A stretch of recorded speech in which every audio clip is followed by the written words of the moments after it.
And today we're going to talk about these new fueling Rivera 4-valve heads for the Evolution. This particular set of heads came from the guy that does all my dyno testing.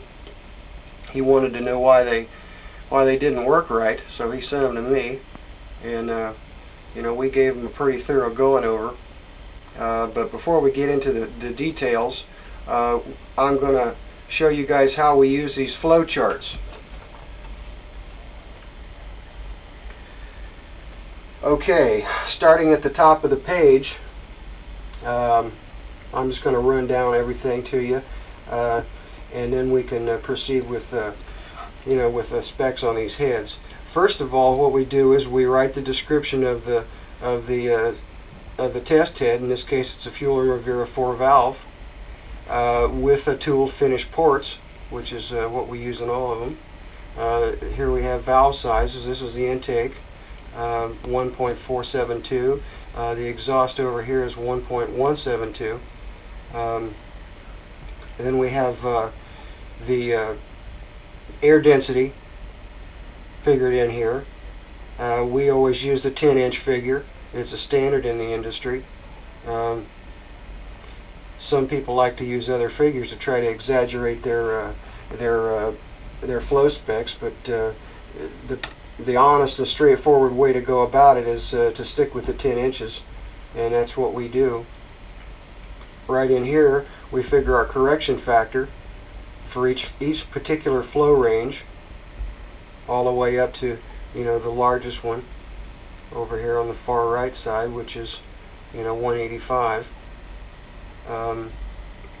Next thing we do, of course, we put the intake and the exhaust ports on the same page, and the way we do that, of course, you can see here we've got this is the front head.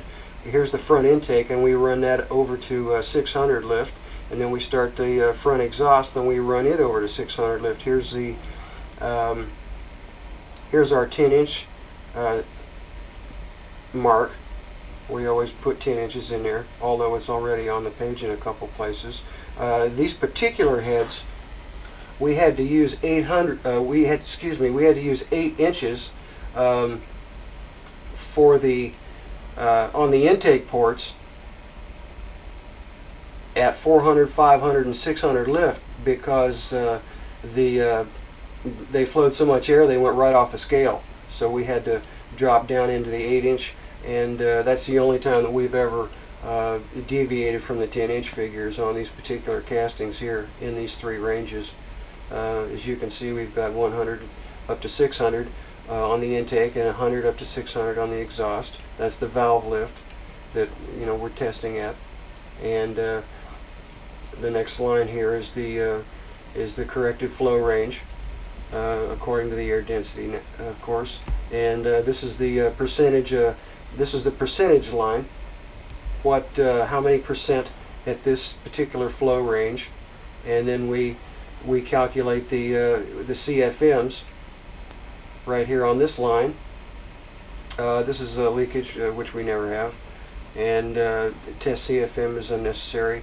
The temperature differential is important, because it can go up or down according to whether you're doing the intake or the exhaust.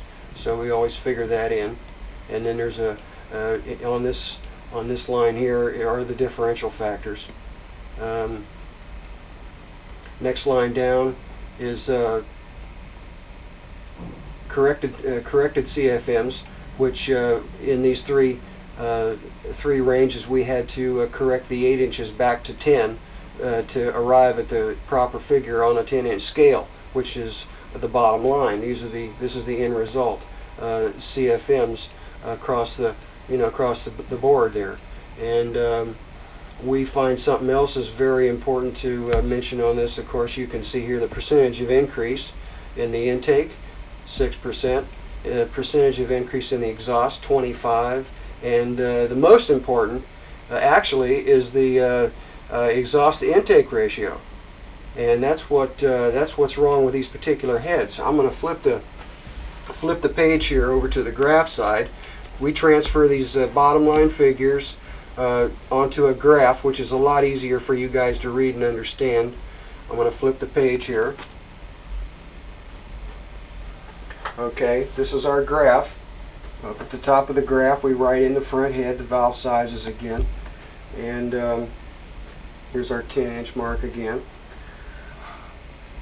Now what this shows us is how the ports are working.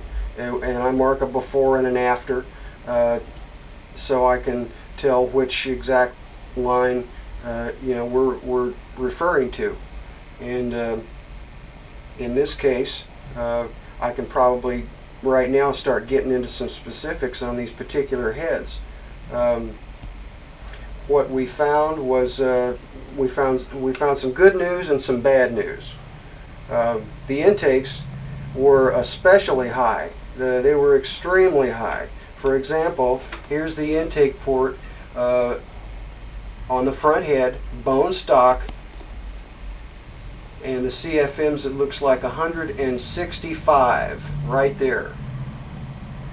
Okay, that's very good. Now, here's the very bad part. The exhaust.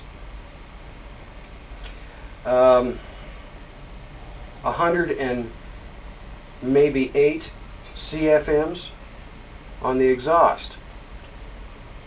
So as you can see, the difference in these two scales it lends itself to a percentage which we calculated, and on one of these heads we had a 61% exhaust to intake ratio. On the other cylinder head we had, I believe, 65% exhaust to intake ratio, and that's what's wrong with them, is the exhaust ports. The castings have got a definite problem in that area. So what we had to do to correct it, I'll show you exactly what I'm talking about here. If you look at the pointer, you'll see how these lines go and where the exhaust starts to go flat, and it starts to go flat around 300 lift. It's stone dead at 400 lift. I mean, it's all over. You know, that's all the thing is going to do right there. And normally what you like to see is a graph that looks like this after shot that continues to climb and continues to climb and continues to climb. It doesn't go dead. So we had a real interesting time getting this kind of spec out of these exhaust ports, because they're just real hard to deal with. Anytime you have a Siamese port situation, they're very difficult, to say the least. Now I'm going to flip the page back, and we'll get into some specifics on these numbers. Okay. For example, what I wanted to show was the CFMs on the intake and exhaust, and how we figure the ratios and all of that sort of stuff. I'm going to try to explain this. We got these things, the intakes, there was a difference in intakes. Let's see if I can pull this out and get them both. See if we can do this. These specs only show the intakes after. They won't show you the specs before. We can't get everything on these pages. However, afterwards, what we got is basically we got these suckers dialed into the gnat's ass. If you look at the specs here, for example, at the end of my ruler, 174.7 at 600 lift on the, let's see, on the front head. That's the front intake there. You go over to the rear intake, 174.7, dead on the money. Okay, now here's the bottom line on the front exhaust, 133.5, and over here on the rear exhaust, 133.5. Guys, they don't get any better than that. That's perfect. Now, as I was saying, these Harleys like to run up in the high exhaust to intake ratio. The shovels, the pans, and they run the best around 92%. And on the Evolutions, we get them to evacuate at like 100% up to 200 lift, and guys with big cams just really love that because it increases the horsepower in the low RPM range, and makes them run smooth, all that sort of stuff. But what we ended up with is, as much as we could get out of these things, was 77% exhaust to intake ratio. That's as good as they would get, and unfortunately, that's the best that these heads are ever going to get, regardless of who does them. And I can guarantee you that we spent an excess amount of time on them, and as you can see, one head was considerably different than the other one. For example, the front head, we didn't try to increase the intakes at all, but in due course they did come up. This one, the front intake came up 6%, the rear intake came up 9%. The front exhaust came up 25%, and the rear exhaust came up 36% from before and after. So that's a major accomplishment as far as I'm concerned. It really put me to the test, and of course we put these heads through all kinds of changes.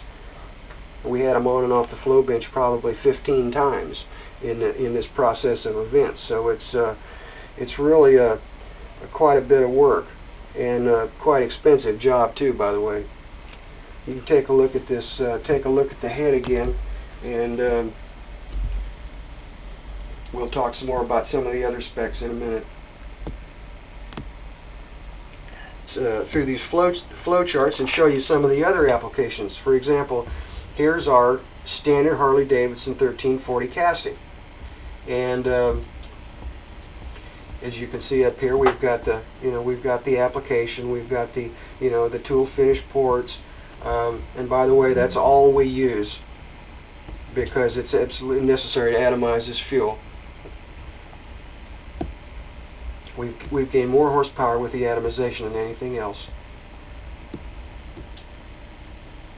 Okay, what we've come up with on this, the bottom line here, we've got the intakes up by 17%, the exhaust up by 20%, exhaust to intake ratio is 88%. We'll flip this over and let you take a look at the graph on the other side.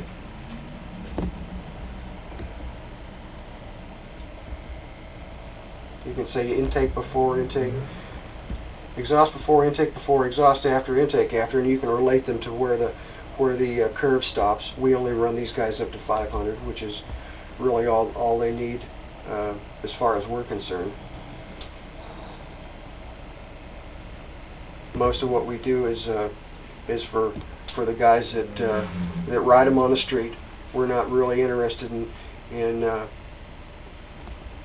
advertising specs that people can't relate to, and the guys that ride them on the street are the people we cater to. That they're our mainstay business, and that's why we don't continue to run these things on up and try to maximize the figures. We want people to be able to relate to them at the valve lift that they're going to be using, which is usually 500 or less. Okay, the next one we have the Evolution Sportster series. That has a different casting, and because of the different height of the port, we've been able to get extremely high increases with this particular casting. A lot of fellas like to use this casting on their drag racers because you can get the CFMs up really high. For example, here's the bottom line on those guys. We got the intake up by 35%, we got the exhaust up by 33%, and the ratio isn't quite as high. But this particular casting is making more horsepower than the 1340 casting, believe it or not, with smaller valves. For example, the valve size, here's the 1340 casting. We're using 1 15/16 intake, 1 11/16 exhaust. Now here's the Sportster casting, 1 3/4 intake, and 1 1/2 exhaust. considerably smaller valves. We've got a considerably larger increase in flow specs here with smaller valves, and that fairly speaks for itself. I was quite surprised we were able to pull that off, but we're doing it. And in fact, there's a couple of guys out there that are making 150 horsepower with these motors, running pump gas, believe it or not, or a reasonable facsimile of racing gas, but gasoline powered motors, 150 horsepower. A little crane cam, a little of this and a little of that. You can really do it. Also, something I forgot to mention here on this 1340 setup, what we did was, if you look at this graph, it looks like you got 3 lines here. Well, the reason for that is because we have gone to extremes to get the intake and the exhaust to evacuate exactly the same. The intake and the exhaust flow exactly the same, which is this outside line, all the way up to 200 thousandths. And we did that for a reason, guys. In case you don't know, these big motors, they like to be evacuated, especially when you're running an aftermarket camshaft like most of you guys are. And what this does is it kind of smooths out that low RPM area where you have really a large lack of efficiency in the combustion chamber area. It'll smooth the thing out. They don't foul the plugs as easily. They idle smoothly. It creates more torque in the lower RPM ranges, and you can actually relate lower lift to lower RPM in some respect. It's not a hard, fast rule, but it is something that we have found that the two do have a relationship, and we've been able to monopolize on that and give you guys the most amount of stuff, bang for your buck, if you will. Let's get on with without disturbing your low end performance, which is a lot of guys like to ride around town, and they're concerned about their street performance, and so are we, and that's exactly those are the guys we cater to. Like I said before, this is an unfinished sheet. I'm going to be working on that one pretty shortly. Here's a shovel head one. This was actually about many years ago. This was the first of the flow testing that I did when I first bought the 110, and we'll show you a picture of that flow bench here in a minute. I spent probably 6 months in R&D on these shovel heads, and I had a few different sets of them to play with, so we had lots of stuff to work with. We don't suggest increasing the valve size on these because they have a tendency to bump each other, especially with big cams. In fact, they have to be set down in the head to a certain place so that you can run these cams even with stock size valves. We did try to put bigger valves in them, and we found exactly what was tolerable and what wasn't. And the bottom line is we had to continue to cut the valves down in order to increase the clearance there, because they had a tendency to touch each other, on the overlap stroke. The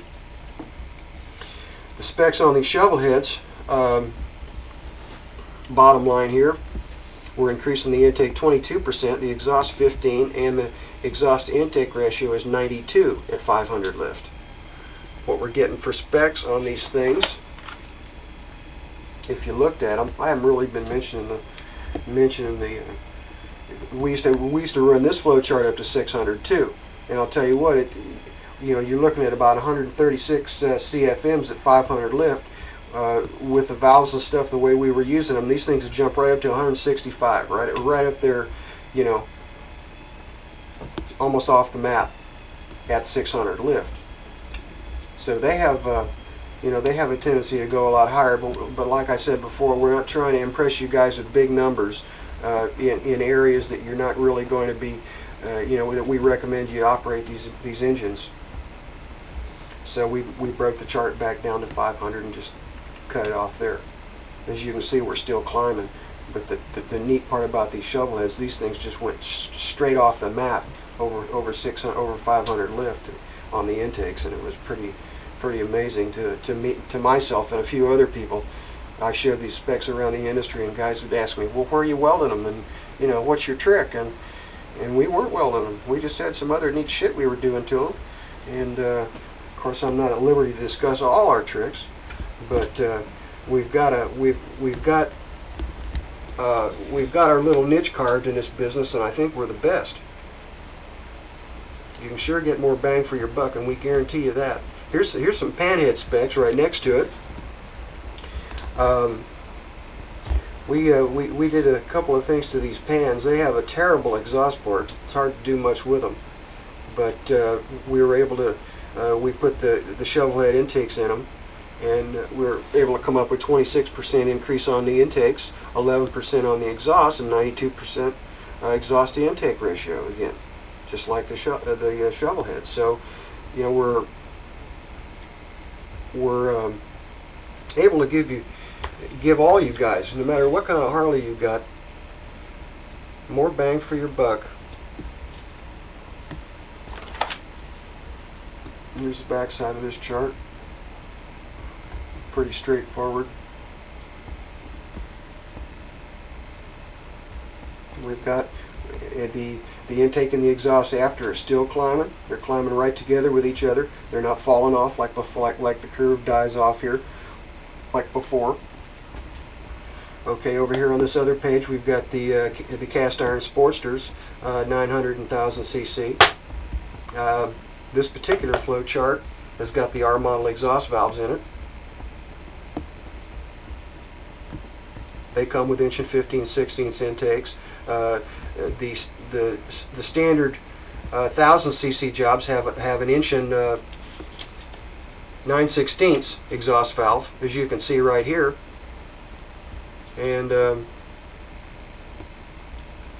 we were originally using these inch and 9/16 valves, and then we started going to the inch and 3/4 and picked up quite a bit more. As you can see, we got,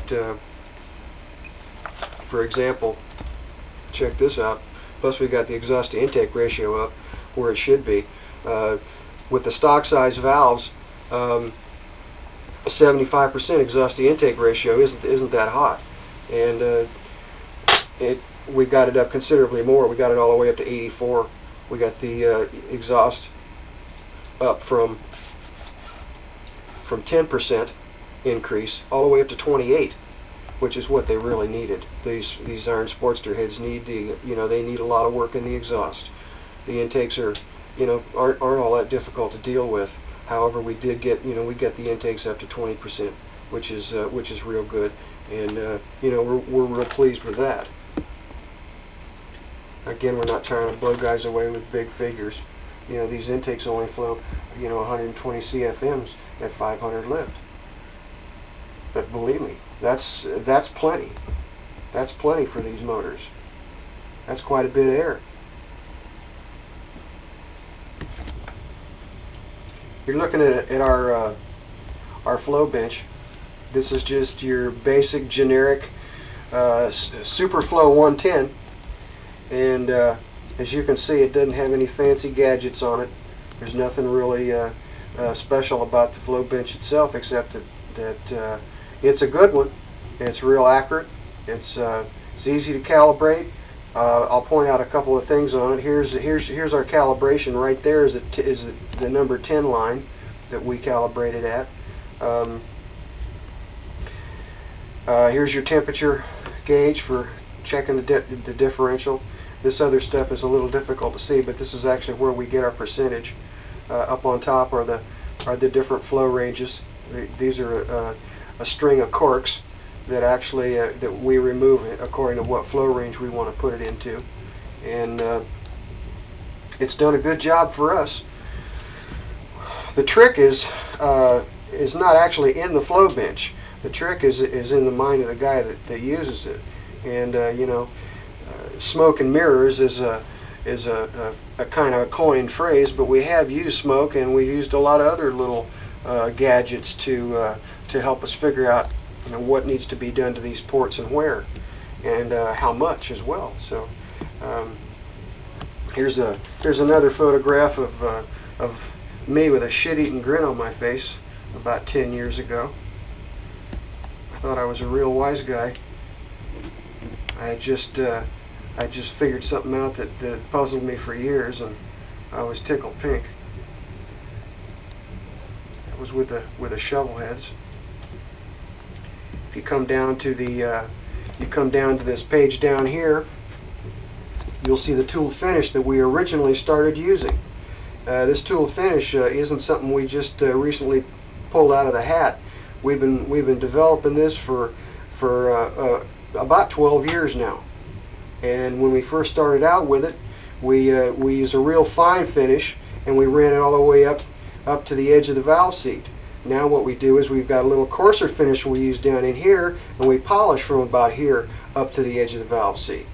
So we've modified our style, and we've been able to increase the atomization factor as well as the amount of CFMs we can pull around this seat in the low lift flow areas, which is mighty important.